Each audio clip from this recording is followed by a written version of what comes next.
Kain tayo minasang ng dinner. Lagyan natin ng yung litos. Lagyan ko ng mayonnaise. Kunting mayonnaise. Saka may chicken ako.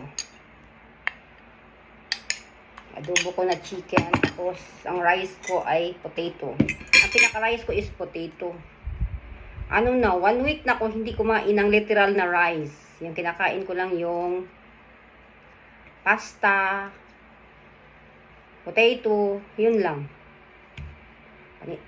Tanggalan natin ng balat.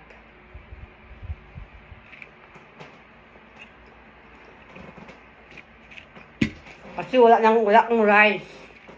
Sayang. Kasi marami akong potato. Marami din akong pasta. So, kainin ko na yan siya kasi mag-winter na naman.